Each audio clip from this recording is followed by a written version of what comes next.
The testing has got to be a lot more robust in order for people to make the decisions they need to make.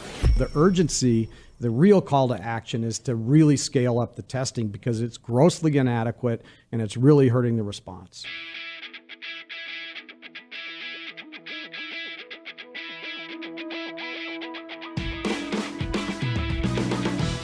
Hey everybody, welcome back to the Vitalyst Spark podcast. I'm your host, John Ford, and I know we promised you an episode or two about storytelling, but right now, we could all use more dialogue on coronavirus in Arizona. Besides the fact that it's on everybody's mind right now, it is really important that we build a database, shared understanding of the key things we all need to focus on in order to protect the health and well-being of all Arizonans. So today, we're bringing you behind the scenes into the thinking and daily work of two very focused public health professionals, people who are focused on you, your family, and your community. We'll introduce them in just a minute, but as we get into the conversation, remember these two things. Number one, novel coronavirus, aka new coronavirus, aka COVID-19, is, like the name suggests, new territory for us all. Across the countries who are quote-unquote ahead of us in the progression, it has left an impact that looks nothing like the flu, and doesn't look so much like H1N1 did in 2009, or SARS did in 2013 for that matter, although there are some historical comparisons that may be helpful. Number two, this episode was recorded midday on March 16th, 2020. If past weeks are any indication, the data, knowledge, science, and the overall situation on which this conversation was based will evolve, possibly very quickly. That said, the more knowledge we share as that knowledge evolves, the better. So here we go. Let's get to our guests and the conversation. It's time to talk about what we can do together to address coronavirus and its impact on Arizonans' health and well-being. Today we have two fantastic people in the room. We have Mr. Will Humble, formerly from the Arizona Department of Health Services, currently with the Arizona Public Health Association. Will, how are you? Good. Thanks for the invitation. Glad to be here. Glad to have you. And then to my left, Marcus Johnson, Director of Health Policy, Vitalyst Health Foundation. How are you doing today? Doing all right. Good to see you. Good to see you. Don't get to see you at the office, but I get to see you here. Will Humble, today, let's just time mark it. It is March 16th. About 20 days ago, believe it or not, an op-ed ran in the Arizona Republic, co-authored by you and Bob England, talking about where we were with the new COVID-19 novel coronavirus. At that time, the advice was don't panic. What's happened since then, and what are your thoughts now? So you say it was 20 days ago. It seems like 20 years ago. Indeed. To be honest. Indeed. Yeah, a lot has changed. I mean, 20 days ago, we were really looking at, for the most part, data coming out of China. There wasn't the spread. There may have been an initial case in Italy at that time, the first travel case in northern Italy and that. And so since then, there's been a lot of data coming out about the virus, what it does, how it behaves, who's at risk, how easily it's transmitted. And there's more and more research and modeling that's become available to help us as a system to figure out some approaches to help slow the spread, save some lives, and get past this. You mentioned modeling. As we were driving over here, there was a press conference going on with the President of the United States talking about the models that they're running. And a recommendation just came out right before we sat down to do this podcast saying that groups should be limited to 10 or less. Yeah, that's what I heard too, that they're recommending 10 or less for the next 2 weeks. So that would be till basically the end of March. So everybody's pulling from the same data now and saying this is different than anything we've ever seen before. Yeah, the other thing I heard, it was an ambassador. She mentioned that the modeling showed there's two main things. A, what makes a difference is what they were looking at. Social distancing makes a difference. And when they put in the model, like we're describing, where the 10 or less people in a place at the same time, that had a powerful impact. But more than that, they said the number one thing that they found in the model is that when there's a case in a household, that the entire household needs to go into quarantine for 2 weeks. And when people comply with that, that was the most powerful intervention inside the model. So those two things, and they'd make intuitive sense to me, because if you look at what happened both in South Korea, who have, I think, the best data, better than the data in China, one of the things that you see is that the transmission within the household drove the epidemic. if the household's quarantines together, is isolated together, may give it to each other, but as long as they stay home, they're not going to spread it to the neighbors, and that's enough to have a profound impact on how quickly this spreads. And ultimately the goal, which everyone knows by now, is to flatten that curve so that the healthcare system has an opportunity to be able to treat all the people that need treatment at any given time. These social distancing things we're talking about flatten that curve, but it also extends the curve. So we can reduce the peak so that we won't run out of respirators or staff at hospitals if we do all of these things.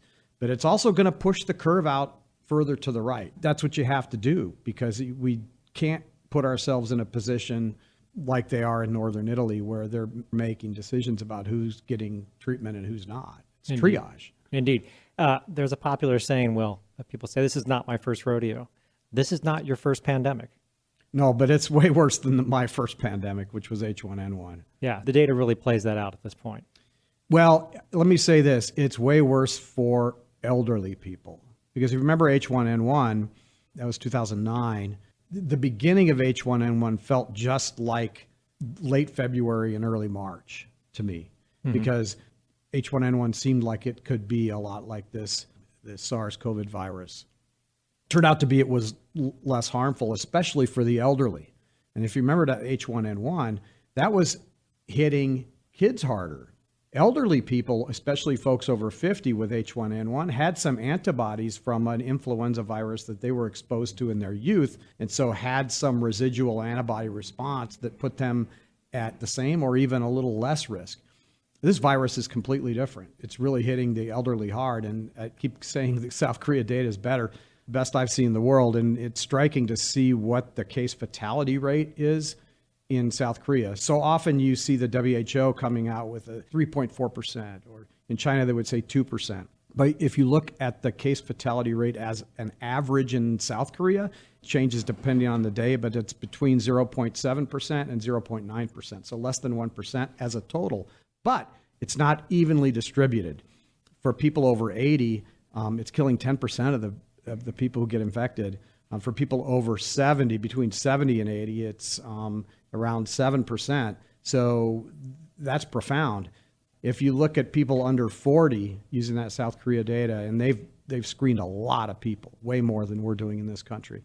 The fatality rate for people under 40 is 0.004%.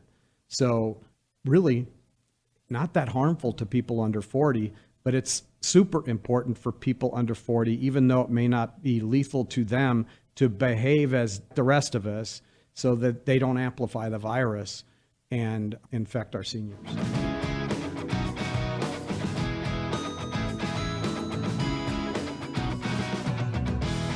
Marcus, one of the things when we were talking about having this conversation today, you said, one of the things we got to talk about is the folks who are walking around saying this is just another version of the flu.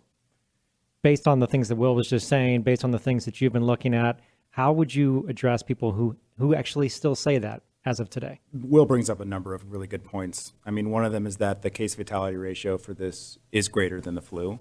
It is also far more contagious than the flu. And as we look at the number of individuals who are being infected with this, just as Will is stating, it is far more dangerous for elderly and for individuals who have underlying conditions right now. Somebody like myself, who's in my mid to late 30s, I've got a kid or kids at home, the likelihood that it significantly affects me or my children is probably slim. However, I think we need to be really cognizant of the fact that it's not just about us as individuals, but about the way that we could potentially transmit this to those other individuals who are maybe elderly or have underlying conditions. That's a difficult message to get across, because I think just we as human beings, we react about how is this going to affect me individually first, and then we start to think about, oh, how might I transmit this? Part of the challenge that we have is to ensure that as many people as possible are not just thinking about themselves, but about the people that they interact with on a daily basis. And yes, creating some sort of a community-wide intervention where we're actually committed to, all right, if one of us gets infected within our household, we're locking down as a household, because that's really what's going to start to curb the transmission rate. P.S. You have a wife who works in the healthcare industry. What's the take from your wife and how you think about your household? We have a room where it's fully stocked with whatever we need. It has a bathroom attached to it. We joke that if her or myself come down infected, that The healthy one will feed the other through the window or leave food at the door. It's important. I don't think that it's a matter of panicking. It's a matter of like really planning through and thinking that if we as in the household are at higher risk of actually getting infected, then what are we going to do about it? It means making sure that we have a clean as possible household, making sure that we do have certain provisions within the home, and commuting that with friends and family as well. Will said a moment ago that 20 days since that op-ed was published feels like 20 years. Certainly you've been on the front lines of this the whole time. What's your experience in the last 20 years then, or the last 20 days as it were, and like how has the thinking evolved? And what does that tell us about 20 days from now? Will this podcast also be completely out of date and wrong?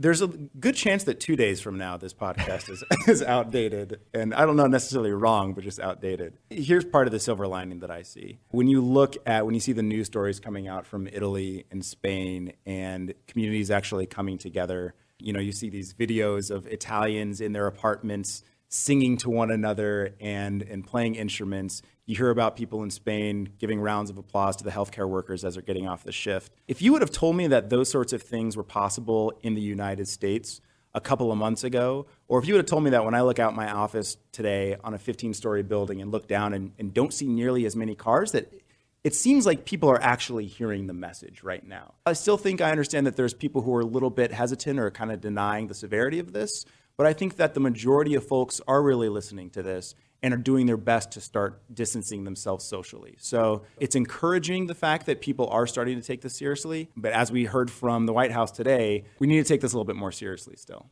By the way, this is not an economics podcast. This is a health podcast. But we also know that the economic well-being of our country factors into how well people can conduct and lead healthy lives. There are different economic strata that are going to be exposed equally to this virus, and yet they will more than likely suffer disproportionate impacts. Again, a rapidly evolving situation. I don't think any of us have the answers, but to the extent that you have been thinking about that, Marcus, what are your thoughts going forward about what we need to be thinking about besides just getting tested, besides just washing hands, but how do we think about our entire community? I mean, what you just talked about earlier in terms of the way Italians are interacting with each other and the way shift workers are being applauded, but it has to probably go a little bit deeper than that, doesn't it? Yes, the hope is that the bill that's going through the Congress right now, that's hopefully going to pass out of the Senate early this week, helps to start to address some of that, realizing that this is not just a health issue, that it is an economic issue, that it is a community-wide issue, looking at things like paid sick leave, trying to predict how is this going to affect certain populations more so than others.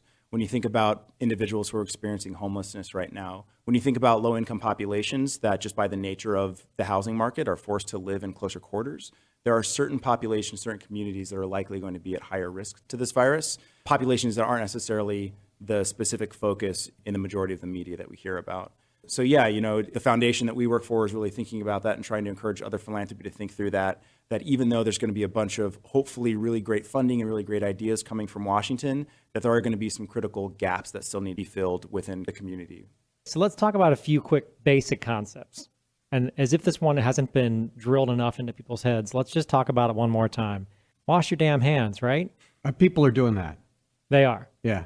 I don't think people paid that much attention during H1N1. I don't think it changed behavior that much with respect to hand washing and stuff. Part of it, I think, is peer pressure, too. I personally, whenever I'm washing my hands and I have individuals, especially even at work, people around me, I know people are watching and counting to 20. I feel that, and people joke about it sometimes, too. I'm a public health guy by background, so I kind of like seeing that within people. But I think there's more peer pressure now, too, to get people to take on those practices. And this is substantially different from regular influenza or anything that we had with H1N1, and people know it. It's captured the public's attention unlike anything else, and I'm pushing 60.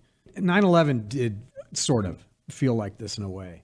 I have a sense that it's really people are behaving differently. Now on the flip side, all you got to do is go on Twitter for a second. And if you try the hashtag millennial Darwinism, you will see lines of people waiting to get into bars for St. Patrick's Day celebrations. So that we still have a number of people that don't quite understand the concept of social distancing. Well, let me give you an alternative hypothesis. Maybe they understand the data and that they're not at high risk and they don't care. Don't get the ramifications of the fact that they might get infected at the bar, might be even asymptomatic, but spread it to other people. And a grandmother that they don't even know dies from the virus. Do they make that connection? I think it could be the millennials know. For people under 29, unless you've got some sort of underlying medical condition, you're going to get through it. You might not even know you had it. And so the key is getting that group of folks to understand that we're in this thing together, and it's not about you, it's about us. Yeah, it's a tricky one, isn't it? Because if people don't understand that, they're going to act cavalierly. They're going to think that the world is their oyster and there's plenty of parking spaces and so on and so forth, right? So that begs the question, and as someone who last occupied the seat of the Department of Health Services director, at what point does the governor or does the Department of Health Services or any of these organizations in conjunction with each other start to make certain calls for people if they can't make good calls for themselves? Your question answered itself. It's the if. And I think right now, everything that I've seen has shown me that individual organizations, nonprofits, businesses, sports are making decisions on their own that are good. And that's refreshing to see. And it's also really important because it makes your job as the health director or a county health department director easy when you don't have to use the powers of the state that you've been given by virtue of your appointment to do things, that people are doing it on their own for the right reasons. And so I think Marcus talked about a silver lining here. I think that is one too, that I've seen decisions be made by organizations that I never thought would make those kinds of decisions, like canceling spring training, suspending the NBA season, canceling the March Madness tournament. As a cynic, I would have thought there's too much money. They'll never do that. You'll have to use the power of the state to shut down the NCAA men's basketball tournament. It's too profitable. Honestly, that's what I would have thought, but that's not what happened.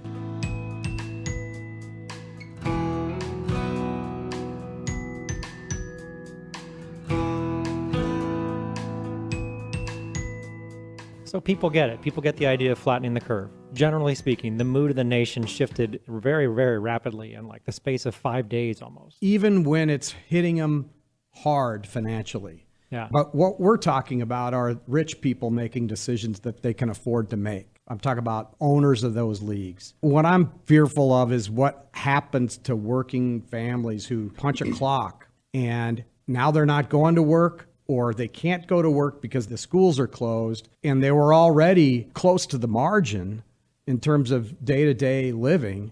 And I'm just crossing my fingers that the focus of the bill that comes out of the U.S. Congress is going to go right at that population. I'm not that concerned that American Airlines is losing quarterly profits and that kind of stuff. I hope the money isn't going to big corporations. It needs to go to working families to help them get past this, because here I am, I'm an upper middle class person. I'm going to be able to figure this out and do it, and it's not going to financially not a killer to me. But for a lot of people, this is really real. And probably there's people out there where the economic damage and the economic opportunities lost are scarier than the virus. Mm-hmm. Likely more immediate too. Yes. Right? You can see it. You can't see the virus, but you can see the economic. You can get Bingo. evicted Yep. because you can't pay your bills before you get the virus. That's an example.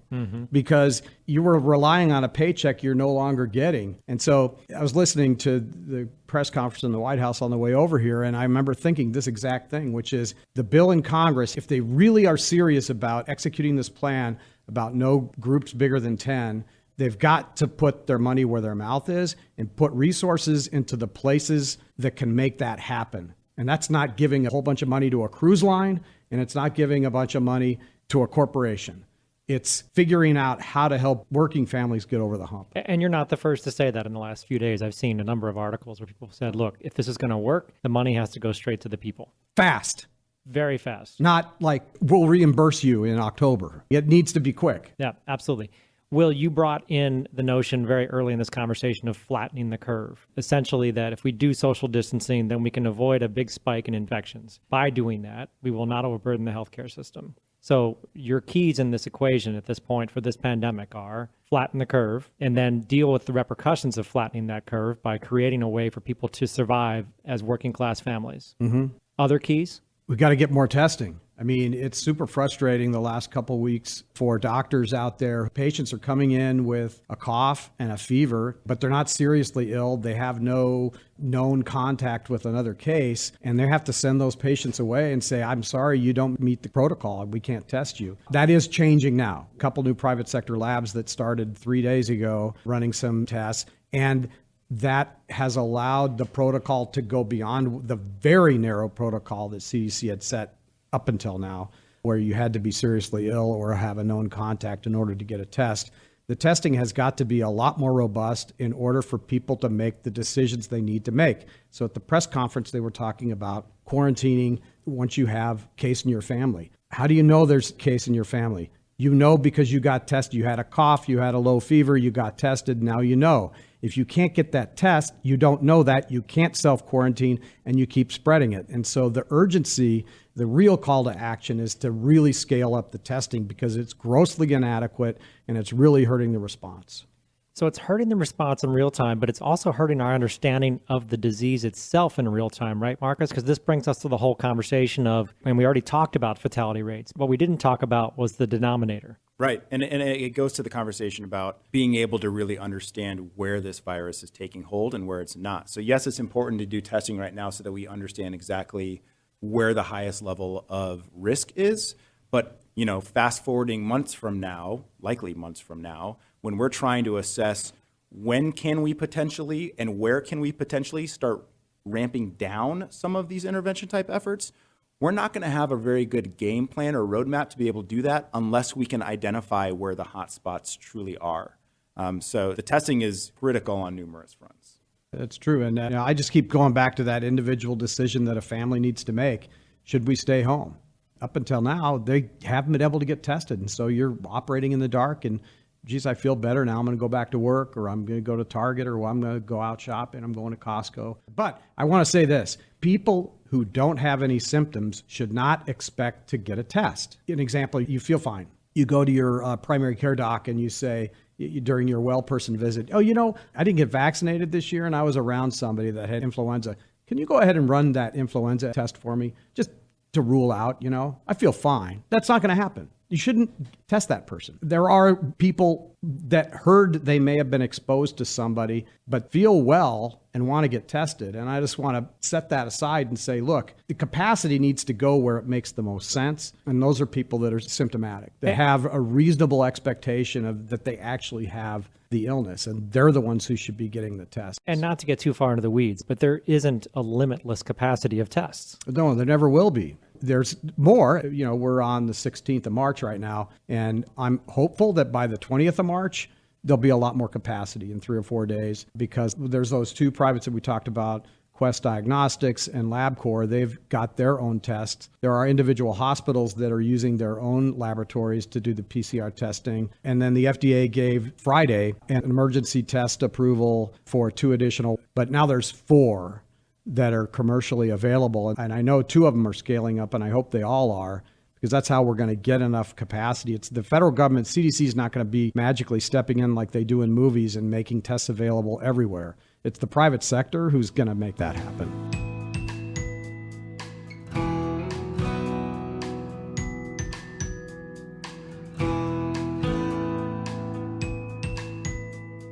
Marcus, you touched on it a little bit earlier. I want to circle back to this in terms of the philanthropic response, also in terms of the capacity of nonprofits to respond. It's something that we have already heard things about already. It starts really simply, actually. This is the season for fundraisers. This is the season when a lot of nonprofits are doing their biggest and most important events to raise money so that they can operate throughout the year, and those events have just evaporated. So what can you tell us about what you've heard from nonprofit partners, number one?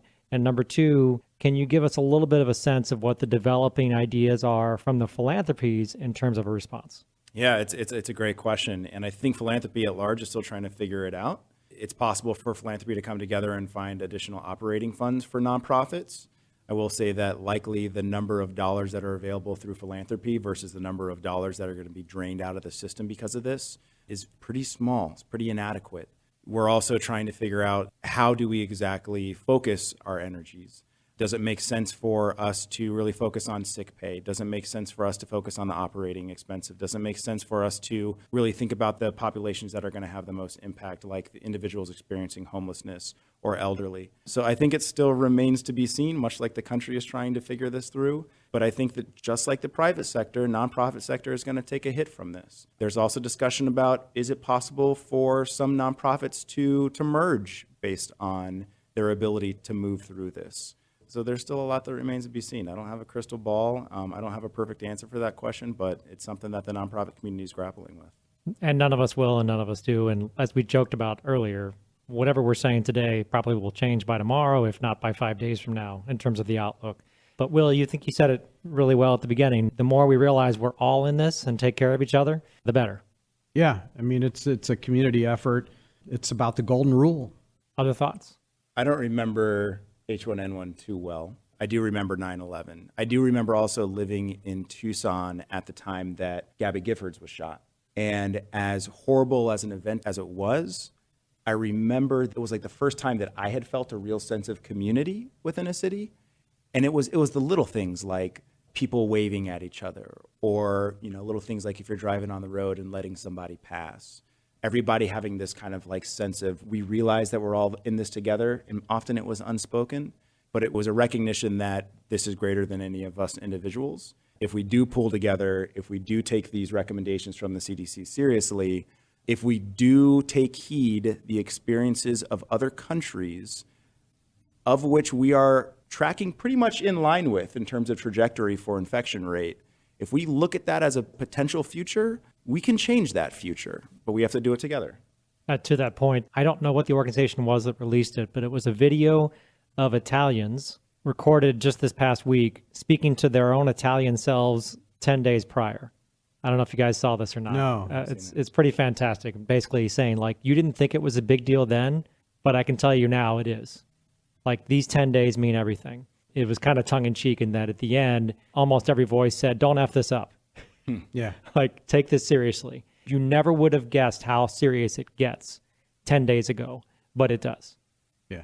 But what was really cool about that, I thought, in terms of what you were saying, Marcus, in terms of community, was this sense of community that is clearly coming out of Italy. And even, quite frankly, the extension that Italians are making, whether it's emergency room doctors or this particular video that I'm referring to say to us in the United States, like, hey, learn from us, see what happened, and come together as a community to do the right thing.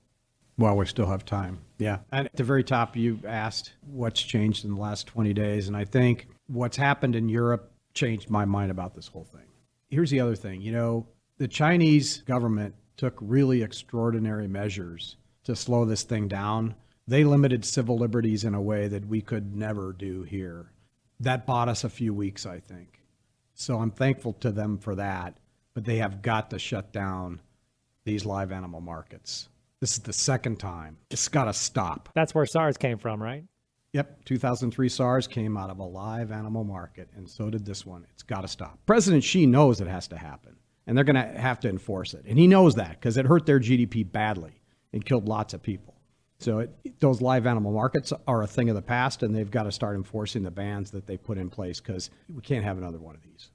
All right, so Will, from the time you deposited that op-ed on February 25th to today, you said things have changed a lot. Oh, yeah. You've totally changed your thinking, particularly because of the experience in Europe. If you were to cast your crystal ball 10 days forward, what do you think the 3 keys are to getting this right in the United States? I think we've come a long way in terms of canceling events. So individual organizations have done their part to cancel big congregation events. The next step is individual people doing the same in their personal lives. And so that's the next step. And then the third piece is the private sector entities really ramping up testing and getting that information out to clinicians so that they know how to run those tests, how to order them, and how to get that data back. So ramping up the testing capacity and getting people to make individual everyday decisions to do that social distancing stuff over the next 2 or 3 weeks so that we can flatten the curve. But it's not going to stop it, but it's the best we can do. And then, Marcus, you pointed out, in some ways, this has echoes of things like 9/11, where the whole country just sort of shuts down and stops. At that time, I lived in Chicago, and I was in the flight path for both O'Hare and Midway Airport. So there was never a time I didn't hear a plane in the air until those 2 weeks of 9/11. Like, everything just stopped. And, like, I felt weird cutting the grass because it was so noisy. As we go forward and we recognize that the keys here are to shut down, slow down, and we think about the entire population and the effects that's going to have on people, what do you think the keys are to ensuring that we stay a population of a community that sticks together and supports each other and promotes health and well-being going forward? I think it's in the little things. Will had talked about the government right now, although slower than most of us would prefer, is acting. Companies, businesses are acting. It's going to be the little things that we do on a daily basis within the confines of our own home, within the confines of our individual neighborhoods. Understand who your neighbors are.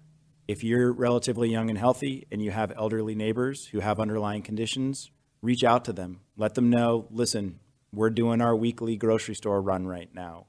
Is there anything we can get for you guys? Is there anything else that you need outside of groceries? How can we help to support you? Those are those little things that give that sense of community, which is kind of a nice touchy-feely type thing, but it really does help to save lives. Perfect. Thank you. And ladies and gentlemen, if you see Marcus Johnson on the street, make sure you wave to him. I'll wave back. Thank you, Will, and thank you, Marcus. We can't tell you how much we appreciate your time, your insights, and your perspectives on the data, the key focal points that emerge from that data, and the possibilities for our way forward here in Arizona. The coronavirus story isn't yet written in Arizona. As Marcus and Will shared, we still have the chance to practice key behaviors that slow the spread, diminish the strain on our healthcare system, and lower the number of Arizonans who are critically threatened or killed by this pandemic. Let's remember the high points. Number 1, wash your hands. You're doing it already, keep it up. Soap and scrubbing for 20 seconds, whether you sing happy birthday at the top of your lungs or not, can make all the difference. Number 2, practice social distancing. As the president said at his March 16th press conference, we need to limit our gatherings to 10 people or less, period. Number 3, if you detect any symptoms of coronavirus, self-quarantine, and quarantine as a household to stop asymptomatic spread. Statistical models developed around the world agree on all 3 of these points. We ignore them at our own and our community's peril. So, to paraphrase the mega hit from the band Journey, don't stop. Don't stop washing your hands just because you're young and healthy. Don't stop social distancing just because you want to go out. Do your part to flatten the curve of infections. Do it for everyone, especially the older and less healthy. The data coming back from other countries tells us that community health and lives depend on what we do collectively, so let's do them. That's it for this episode. The takeaways from this dialogue belong at the family dinner table as much as they do in your place of business, in city and town halls, and in the domains of healthcare and public health. So please, share this independent episode far and wide. Subscribe to the Vitalyst Spark podcast to get notified as soon as new episodes are released and encourage others to come along with you. In the world of podcasts, you can give us your feedback on iTunes, Google Play Music, or wherever you get your podcasts. You can also give us your input the old-fashioned way. Your corrections, complaints, and compliments are all welcomed by emailing us at feedback@vitalysthealth.org. Finally, remember this. With great responsibility comes great power. We'll see you back on the road to well-being soon.